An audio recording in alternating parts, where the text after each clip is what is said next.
Bismillahirrahmanirrahim. Assalamualaikum warahmatullahi wabarakatuh.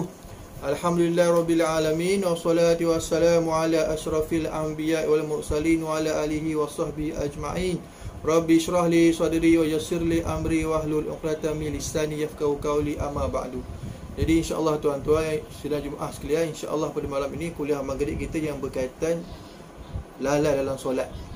Itulah ayat surah Al-Ma'un ayat 4 dan 5. Allah Ta'ala menyatakan, fawailun lil musallin alladhina hum an salatihim sahun.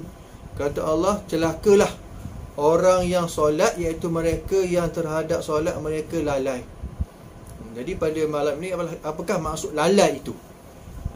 Imam Al-Hafiz Ibnu Katsir berkata, yang lalai dalam solatnya, lalai di sini mencakupi 4 perkara.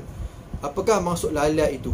Yang pertamanya, lalai dengan tidak mengerjakannya di awal waktu, dengan kerap melewatkannya sehingga akhir waktu. Allahu Akbar. Sebab itulah lalai itu, kata ulama' bahawasanya kerap mengerjakan solat, sedangkan ia banyak masa, tapi dah masuk akhir baru solat. Yang kedua, kata ulama', lalai dengan tidak melaksanakan rukun-rukun dan syarat-syarat solat seperti mana yang telah ditetapkan.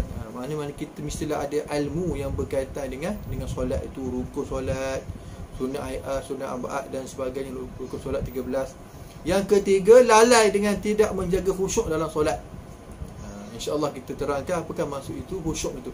Yang keempat, lalai dengan tidak merenung makna-makna bacaan yang dibaca dalam solat.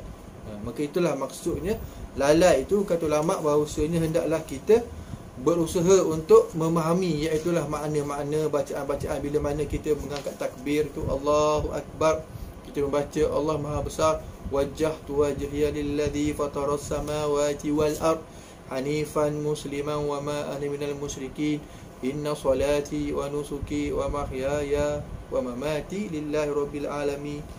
Hendaklah kita memahami maksudnya, mentadabbur, kita akan rasa seronok. Sebabnya solat ini, kita bila mana kita faham Allahu Akbar, Allah yang Maha Besar, tidak ada yang besar melainkan Allah Ta'ala. Semua makhluk kecil, raja, pembesar, Perdana Menteri, ketua negara, semua itu makhluk. Bila mana Allahu Akbar, Allah yang Maha Besar, Allah yang Maha Besar, Allah yang semua besar. Maknanya semua yang disebut tadi kecil, Allah Ta'ala yang Maha Besar, Allah yang Maha Besar. Yang tadi Perdana Menteri, agung, raja, pemimpin, pembesar negara, ketua, semua itu adalah kecil saja. Sebab tu bila mana kita mengangkat takbir Allahu Akbar, kita akan membaca wajjahtu wajhiya lilladzi, ya Allah, aku hadapkan mukaku kepada Tuhan yang menjadikan langit dan bumi, tunduk ikhlas, bersih hati, menyerah diri, tunduk patuh, dan aku bukan tergolong ke dalam orang-orang yang mensyirikkan Allah. Sesungguhnya solatku, korbanku, ibadahku, hidupku, matiku kerana Allah, Tuhan sekalian alam. La syarikah, tidak ada sekutu baginya. Dengan demikian itu, aku diperintahkan baginya dan aku tergolong ke dalam minal muslimi, orang yang tunduk patuh dan menyerah diri. Sebab tuan-tuan yang dimuliakan Allah Ta'ala, solat itu mestilah kita dirikan, bukan kita tunaikan. Maksud dirikan itu ialah kita dirikan dengan kita memahami, iaitulah kita hadirkan hati kita. Justru itulah, kata ulama', hendaklah solat itu didirikan, bukan hanya ditunaikan. Dirikan solat maknanya kita memahami akan rukun-rukun solat, akan perkara-perkara sunat solat, akan apa sahaja yang perlu bila mana kita solat itu, tamak ninahnya, sujud sahwinya, apa sahaja yang berkaitan dengan solat itu perlulah kita memahami. Sebab itulah solat itu adalah kewajipan yang mesti didirikan oleh Tuhan yang mempunyai badan, tak boleh diwakilkan kepada orang lain. Berbeza dengan ibadah haji, bila mana kita dah meninggal dunia, boleh anak kita boleh buat badal haji. Puasa, kalau kita tak boleh puasa, bila dah tua nanti boleh bayar fidyah. Zakat hanya kepada orang kaya sahaja dan tidak wajib kepada orang miskin. Tetapi solat itu mestilah Tuhan yang mempunyai badan, mestilah dilaksanakan.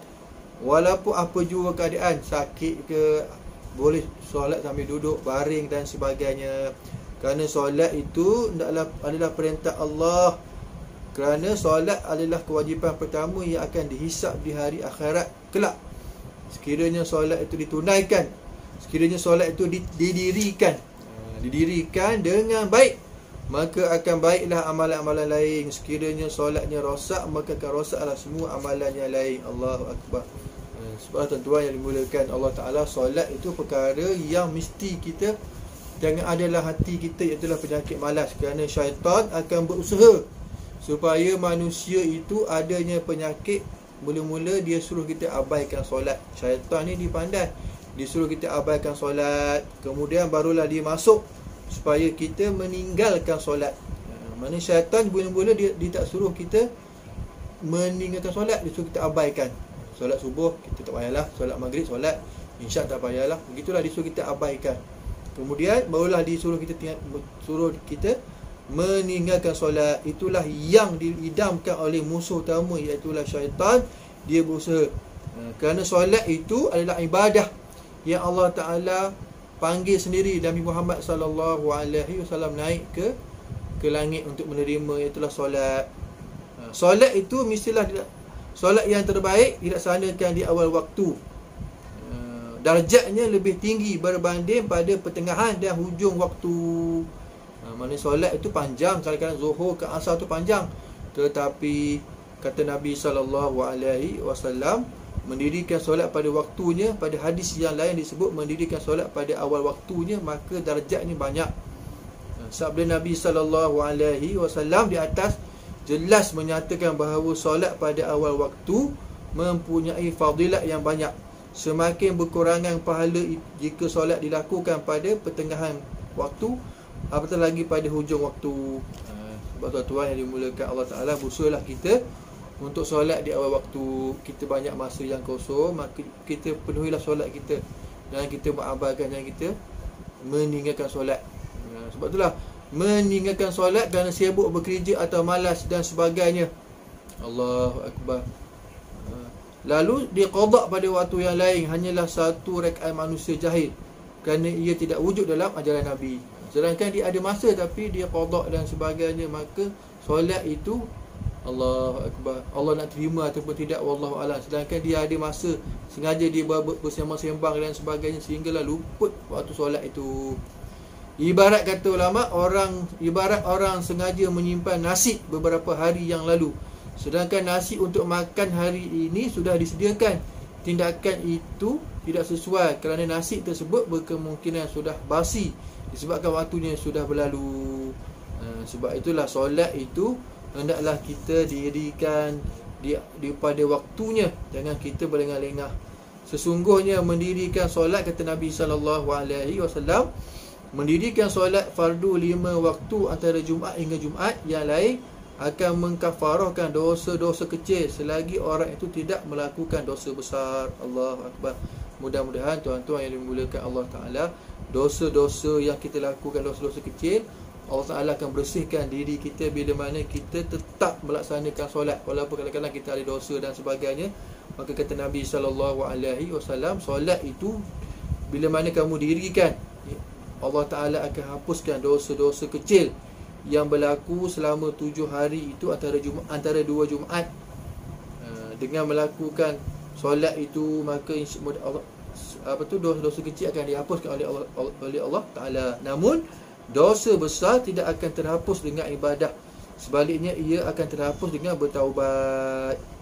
Caranya adalah dengan menyesali keterlanjuran perbuatan dosa besar itu, berjanji kepada Allah Ta'ala untuk tidak mengulanginya lagi. Allahu Akbar.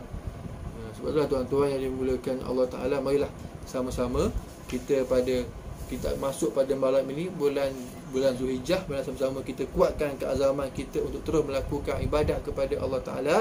Jangan kita meninggalkan perkara, walaupun Covid ini masih belum reda. Janganlah Covid-19, tetapi kita adanya penyakit Covid malas. Malas untuk solat, malas untuk bangun pagi, malas untuk buat perkara-perkara baik itu, ya Allah, tidak ada ubatnya melainkan ubatnya iaitu berdoa kepada Allah Ta'ala. Dan ubatnya kita bersama-sama dengan orang-orang yang rajin ibadah, bersama-sama mendapat nasihat orang-orang alim, tutup guru di kampung kita, di tempat kita, supaya mereka inilah yang akan memberi aura semangat pada kita untuk rajin untuk solat ini, insya-Allah. Wallahu alam. Itulah tazkirah pada malam ini, mudah-mudahan untuk tuan-tuan dan puan-puan sekalian. Jadi saya mohon maaf jika ada salah dan silap. Assalamualaikum warahmatullahi wabarakatuh.